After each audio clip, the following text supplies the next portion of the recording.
দেশজুড়ে আশঙ্কাজনক হারে ছড়িয়ে পড়ছে হাম, বাড়ছে আক্রান্ত শিশুর সংখ্যা। ঠাকুরগাঁওয়ে বেড়েছে হাম আক্রান্ত রোগীর সংখ্যা।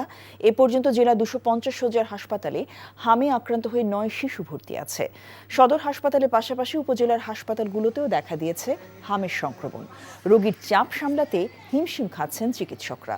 অপরদিকে কুষ্টিয়ায় হঠাৎ করেই বাড়তে শুরু করেছে হামের সংক্রমণ।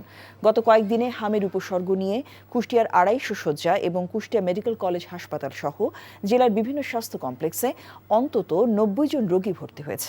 হামে আক্রান্ত শিশুদের জন্য সব হাসপাতালে আলাদা হাম আইসোলেশন কর্নার খোলা হয়েছে। এছাড়া চাঁপাইনবাবগঞ্জ জেলা হাসপাতালে হামের উপসর্গ নিয়ে শিশু রোগী ভর্তি অব্যাহত রয়েছে। গত 24 ঘন্টায় 17টি শিশু ভর্তি হয়েছে।